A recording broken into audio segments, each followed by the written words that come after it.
과학과 여러분의 오신 걸 환영합니다. 야생에서 길을 걷고 있는데 마른 덤불에서 뱀이 튀어나와 여러분의 발목 위를 묵니다. 참 운도 없네요. 침착하세요. 독이 퍼지는 것을 늦추기 위해 심장 박동수와 혈압을 낮게 유지해야 합니다. 신발과 양말을 벗으세요. 이제 여러분을 문 뱀이 독사인지 아닌지를 알아내야 합니다. 만약 다리에 2개의 깊은 구멍난 상처가 보인다면 독사의 송곳니 자국입니다. 독사가 아닌 뱀에게 물렸다면 U자 모양의 작고 날카로운 이빨 자국이 보일 거예요. 약 600종의 독사가 있는데 살무사와 코브라를 특히 조심해야 합니다. 각각 다른 종류의 독을 가지고 있고 그에 따라 치료 방법도 다릅니다. 만약 살무사에게 물렸다면 상처에 압력을 가하지 마세요. 독을 한 부위에 가두면 조직 손상을 더 악화시킬 수 있습니다. 그러고 난 후 가까운 병원으로 급히 가서 치료를 받아야 합니다. 코브라에 물렸을 경우 독이 몸 안으로 더 이상 퍼지는 것을 막으려면 상처 부위를 붕대로 묶어야 합니다. 물린 사람이 숨을 쉬고 있는지 잘 지켜보세요. 네, 코브라 독은 횡격막을 마비시킬 수 있습니다. 독을 빨아내지 마세요. 독은 온몸으로 빠르게 퍼지기 때문에 이렇게 하는 것은 거의 도움이 안 됩니다. 어떤 뱀에 물렸는지 자세히 보고 가능하면 뱀 사진을 찍어서 의료진에게 보여주도록 하세요. 화면에 잘 보이도록 찍으세요. 뱀에서 알레르기로 넘어가 볼게요. 대부분의 사람들은 콧물이나 재채기로 알레르기를 일으키는 물질에 반응합니다. 하지만 훨씬 더 복잡한 반응을 보이는 사람들도 있어요. 가려운 발진은 알레르기 반응의 징후일 수 있습니다. 피부염처럼 보일 수도 있고 알레르기를 일으키는 요소에 노출된 일주일 후에 나타날 수도 있습니다. 몇 년 전에 희귀한 사례가 있었어요. 누군가 처음으로 치아 교정을 받았고 일주일 후 손목시계를 찬 부분과 배에 가려운 발진이 생겼습니다. 알고 보니 그 사람은 교정기에 니켈에 알레르기가 있었던 거였어요. 만약 햇볕에 한두 시간 동안 앉아있은 후에 피부에 물집이 생긴다면 햇볕에 탄 것이 아니라 알레르기 반응일 겁니다. 또한 피부가 붉어지고 작은 돌기가 솟아오르고 피부가 벗겨질 수도 있어요. 그럴 때는 빨리 응급실로 가세요. 전문가들이 테스트를 진행한 후 어떻게 해야 하는지에 대한 조언을 해줄 겁니다. 때때로 약물이 알레르기를 일으키기도 하고 라임 같은 과일이나 파스닙도 원인이 될 수 있습니다. 꽃가루 알레르기가 있다면 과일과 채소를 멀리하세요. 일부 과일과 채소에는 꽃가루에서 발견되는 것과 같은 단백질이 함유되어 있고 여러분의 면역체계는 그 단백질에 진짜 꽃가루처럼 반응합니다. 가려움증, 입과 얼굴의 부종 등과 같은 알레르기 증상을 유발할 수 있어요. 무슨 말인지 아시겠죠? 손에 깊은 상처가 났다면 구급차를 부르는 게 우선입니다. 구급차가 도착할 때까지 팔을 올리고 깨끗한 압박 붕대로 상처 부위에 압력을 가합니다. 붕대를 제거하지 마세요. 나중에 의사나 간호사가 제거하도록 두세요. 압박 붕대가 충분하지 않다면 교체하지 말고 계속 추가하면서 압력을 지속적으로 가합니다. 몸의 주요 동맥이 어디에 있는지 알아두어야 응급 상황에서 압박으로 출혈을 멈출 수 있겠죠? 팔뚝에 베인 상처가 있다면 팔 위쪽에 있는 상완 동맥에 압력을 가합니다. 상처가 손바닥에 있으면 손목에 있는 요골 동맥에 압력을 가하세요. 겨울에 눈폭풍이 부는데 차 안에 갇혔습니다. 밖은 춥고 몸이 떨리기 시작합니다. 그건 좋은 일이에요. 기온이 편안한 수준 이하로 떨어지면 우리 몸은 떨리기 시작합니다. 이렇게 하면 신체의 표면 열 생산량이 500% 증가합니다. 하지만 이런 떨림이 여러분을 오래 따뜻하게 해줄 수는 없어요. 얼마 후 근육의 연료가 고갈되고 근육이 수축을 멈출 것입니다. 만약 갑자기 누군가가 몸 떨림을 멈추고 피곤해하면서 잠들려고 한다면 빨리 행동해야 합니다. 실내로 데려가서 젖은 옷을 모두 벗기고 손과 발을 문지르고 담요를 덮어주고 따뜻하고 건조한 것으로 가슴, 목, 아랫배를 열찜질해주세요. 절대로 팔이나 다리에 열찜질을 하지 마세요. 갑작스러운 열기는 차가운 피를 심장, 뇌, 폐로 다시 밀어내서 신체의 신부 체온을 떨어지게 합니다. 허허벌판에 있는 도로를 주행하다가 기상특보 라디오 방송을 듣게 됩니다. 지역에 토네이도 주의보가 내렸다는 건 토네이도가 일어날 가능성이 높다는 것을 의미합니다. 토네이도 경보는 토네이도가 레이더에 나타났거나 직접 목격되었다는 뜻이에요. 우박도 주의해야 합니다. 우박은 폭풍 속의 상승 기류가 비를 두꺼운 구름 속으로 밀어넣어 비가 얼 때 나타납니다. 하지만 토네이도가 다가오면 비 없이 우박이 내릴 수 해변에서 바다를 향해 걸어가고 있군요. 하지만 오늘은 뭔가 다른 느낌이 들어요. 물이 밝은 초록색이고 코에 달걀이 썩는 것 같은 지독한 악취가 가득합니다. 이 특이한 현상을 좀 더 가까이에서 확인해봐야 할까요? 너무 늦기 전에 지금 걸음을 멈추세요. 발견한 것의 이름은 유해적조 혹은 조류 대번식이라고 합니다. 그리고 이 해조류에 가까이 다가가는 건 아주 나쁜 생각이에요. 이 해조류에는 위험한 유독가스를 내뿜을 수 있는 것이 들어있습니다. 이 유해적조 때문에 아주 유명했던 관광지가 썰렁해지고 위험해지게 되었죠. 여러분은 바다나 호수 해변에서 청록색 거품이 수면 위나 바로 물 아래에 떠 있는 것을 본 적이 있을 거예요. 또는 밝은 녹색 물감 같기도 하죠. 적조라고 불리는 플랑크톤의 무리는 물을 갈색으로 또는 빨간색으로 물들일 수 있습니다. 어쨌든 이런 걸 보게 되면 최대한 멀리 떨어지시고 호기심은 그냥 무시한 채 모험을 할 생각은 하지 마세요. 녹조가 분해될 때 독성 황화수소 가스 덩어리가 지각 아래에 갇히게 되는데 자기도 모르게 이 덩어리를 밟게 되면 가스가 터져 나오게 되고 실수로 그 가스를 들이마실 수 있습니다. 결과는 비극적일 거라고 말해도 충분하겠죠. 어떤 해변에서는 불도저가 이 해조류를 덤프트럭에 실어 특수센터로 옮기기도 합니다. 거기서 사람들이 해조류를 말려 없애버리죠. 하지만 때때로 이 센터는 일시적으로 문을 닫아야 합니다. 모래와 진흙이 섞인 해조류는 주변 사람들이 밤에 잠을 이루지 못하게 할 정도로 지독한 악취를 풍기거든요. 이 유해 녹조에는 시아노박테리아, 디노플라겔레이트, 디아톰 3가지 위험한 박테리아가 모일 수 있습니다. 이들 모두 햇빛을 이용하여 자신들의 먹이를 만드는 작은 미생물로 이루어져 있죠. 시아노박테리아는 청록색 녹조를 발생시키며 신경조직을 파괴하는 위험한 독소를 생산합니다. 수처리 공장에서 독소를 제거할 수 없을 정도로 상태가 심각할 수 있어요. 그렇다면 주변 사람들은 그 수돗물을 사용하지 않는 게 좋을 거예요. 디노플라겔레이트와 디아톰 한 종은 적조를 만들어냅니다. 이들은 대부분 바닷가에서 발생합니다. 적조가 형성되기 위해서는 물이 따뜻하고 짜고 영양분이 풍부해야 합니다. 이 박테리아는 엄청난 양의 다양한 독소를 배출합니다. 텍사스에서 적조는 10년에 한 번씩 일어났는데요. 요즘은 3년마다 일어난다고 합니다. 플로리다에서는 적조가 매년 나타나죠. 길고 마른 디아톰 또한 사람들에게 해로운 독성 물질을 만들어낼 수 있습니다. 더 심각한 건 맛조개와 같은 조개류가 이 플랑크톤을 많이 먹으면 그 조개도 독성이 강해진다는 거예요. 따라서 이 조개로 요리를 하면 엄청난 참사가 일어날 수 있죠. 따라서 이런 이유로 해양 수역은 감시되고 있습니다. 만약 독소 수치가 너무 높아지면 해변에서의 조개 수확은 금지됩니다. 유해 녹조는 며칠에서 두어 달 정도 지속될 수 있으며 이 박테리아들은 물에서 산소를 제거하여 해양 생물을 사라지게 합니다. 하지만 번식의 끝에서 미생물이 녹조를 분해하기 시작하면 상황은 더 나빠집니다. 그 과정에서 훨씬 더 많은 산소가 소비되거든요. 어떤 물고기도 이 상황에서는 살아남을 수는 없습니다. 결국 산소와 식물, 동물 등이 전혀 존재하지 않는 넓은 공간을 만들어내게 되죠. 유해 녹조는 물의 영양분이 지나친 지역에서 나타납니다. 그리고 이러한 영양소들은 대개 농업과 다른 산업에서 오는 경우가 많습니다. 게다가 겨울 계절풍은 점점 따뜻해지고 더 많은 습기를 가져오죠. 따라서 해조류가 거대하게 뭉칠 수 있게 됩니다. 어떤 조류는 너무 거대해져서 우주에서도 두꺼운 녹색 소용돌이가 보일 정도예요. 하지만 모든 녹조가 해로운 건 아닙니다. 어떤 조류는 물의 맛을 끔찍하게 만들거나 색을 바꾸고 역겨운 냄새를 풍깁니다. 불행히도 우리는 유독성 조류와 완전히 무해한 조류들을 겉모습으로만 구별할 수는 없어요. 터무니없이 무해하게 보이는 유기체에는 해조류만 있는 게 아닙니다. 여러분이 절대 만지면 안 되는 다른 해양 생물들을 소개해드릴게요.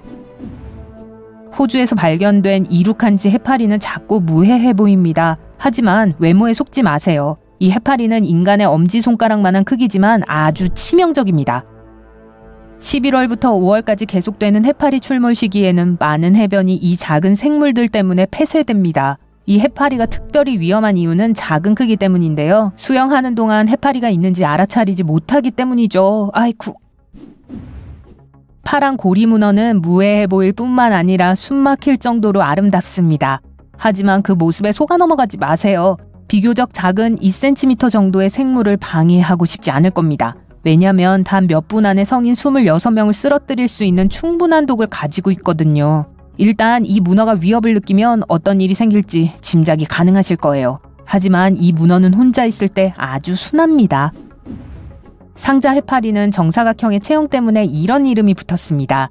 인도양과 태평양에 살고 있는데 네모난 몸과 길게 매달린 촉수를 가진 생명체를 보신다면 멀리 떨어지세요. 그리고 비록 촉수 해파리에 몸통 없이 촉수 하나만 있다고 해도 가까이 다가가거나 만지지 마세요. 상자 해파리는 3m까지 자랄 수 있고 각각의 촉수에는 독을 주입하기 위한 약 50개의 미세한 작살이 달려 있습니다.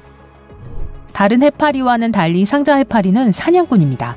우리의 팔, 다리나 몸에 가느다란 촉수를 감싸 우리를 꽁꽁 싸맬 수 있죠. 비가 오는 목요일 저녁, 여러분은 뜨거운 초콜릿 한 컵과 새로운 밝은 면 비디오를 보며 안락을 자해서 몸을 웅크리고 있습니다. 그런데 갑자기 머리 위에 무서운 그림자를 발견합니다. 벽에 100개의 다리와 머리에 더듬이가 있는 괴물이 있네요. 119와 엄마를 동시에 부르기 시작합니다. 통화하는 동안 괴물이 번개처럼 빠르게 움직입니다. 눈 깜짝할 새에 어디로 갔는지 보이질 않네요. 대걸레를 들고 옷장에 숨습니다. 손을 떨면서 브라우저를 열고 집안에 있는 무서운 짐승을 입력하고 여러분이 목격한 그 괴물이 발견될 때까지 스크롤합니다. 집지네군요. 알고 보니 집지네는 겨우 15쌍의 다리와 잘 발달된 두 눈, 그리고 냄새와 진동을 감지하는 2개의 길고 민감한 더듬이를 가지고 있네요. 머리와 입 근처에 위치한 다리에 독이 있어요. 그리고 마치 다리를 올가미처럼 사용해서 2개 이상의 먹이를 붙들 수 있습니다. 이 모든 게 여러분의 불청객을 훌륭한 사냥꾼으로 만들죠. 어찌된 일인지 여러분이 검색하는 모든 웹페이지들은 그냥 지네를 내버려 두고 지네가 집에 있다는 사실을 기뻐하라고 말합니다. 많은 사람들이 집 지네를 없애려고 하지만 집 지네는 집에서 자연적인 무료 해충 방지제 역할을 합니다. 집 지네는 벌레, 파리, 개미, 나방, 거미, 흰개미, 바퀴벌레를 없애는데 도움을 줍니다. 인간은 지네 메뉴에 포함되지 않아요. 집 지네는 야간에 활동적인 사냥꾼이고 거미줄이나 덫을 만들지 않습니다. 집에 둥지를 짓지도 않고 가구, 옷, 음식, 애완동물을 해치지도 않아요. 소리를 내지 않고 또 더러운 흔적을 남기지도 않고 움직이죠. 집지네는 어떤 질병도 옮기지 않고 99%의 경우 여러분이 볼 수 없는 밤에만 밖으로 나옵니다. 항상 먹이를 찾아 돌아다니죠. 빠르게 움직이기 때문에 전혀 눈치채지 못할 수도 있어요. 여러분이 먼저 공격할 때만 물려고 할 거예요. 만약 물린다고 해도 피부를 뚫지는 못합니다. 물리면 아주 약하게 벌에 쏘인 듯한데 별로 심각하지 않을 거예요. 이런 정보를 읽고 나니 숨은 곳에서 나가도 될 것 같습니다. 으아! 아이처럼 소리를 지르고만 해요. 또 있어요. 얼른 서둘러요. 여러분은 아직도 이 다리가 여러 개 달린 동물과 집을 함께 쓰는 것이 불편합니다. 유리병과 종이를 집어듭니다. 지네는 방을 가로질러 달리고 있어요. 책장 밑에 있어요. 벽으로 나올 때까지 기다립니다. 불을 꺼서 지네가 안심하게 만듭니다. 지금은 움직이지 않아요. 그렇게 잡았습니다. 지네를 밖에 놓아주며 거기서 여전히 해충 방제 작업을 해주기를 바랍니다. 다른 불청객들로부터 집을 보호하기로 결정합니다. 집 지네는 습기를 좋아해서 주로 욕실과 지하실에서 지내기를 좋아합니다. 아래층으로 내려가서 바닥과 벽에 있는 모든 틈새를 채웁니다. 욕실과 주방의 모든 파이프에서 누수가 있는지 확인합니다. 완벽해요. 이제 밖으로 나가 마른 잎과 나뭇가지를 제거할 때입니다. 지네는 그 안에 숨는 걸 좋아하거든요. 바쁜 밤이었어요. 이제 TV를 보기로 합니다. 이야, 정말 괴물이군요. 이건 골리앗 버디기터인데 세계에서 가장 큰 거미예요. 그리고 집지네처럼 실제보다 훨씬 더 무섭게 보입니다. 골리앗의 식단은 곤충, 개구리, 설치류 등을 포함합니다. 남아메리카 북부에 살죠. 그 거대한 크기에도 불구하고 독으로 사람을 해칠 순 없어요. 벌에 쏘인 것보다 심하지 않습니다. 쇼의 다음 게스트는 고래상어입니다. 분명히 벌레는 아닙니다. 고래상어는 세계에서 가장 큰 상어이자 물고기로 2층 버스보다 약간 크고 코끼리 5마리만큼 무겁습니다. 300개의 작은 이빨을 가지고 있는데 플랑크톤 및 가끔 물고기를 먹을 때 사용합니다. 고래상어는 느린 수영 선수이고 상어 중에서 가장 착합니다. 심지어 잠수부들과 놀기도 해요. 사실 고래상어가 인간에게 위험한 것보다 인간이 고래상어에게 더 위험한 존재입니다.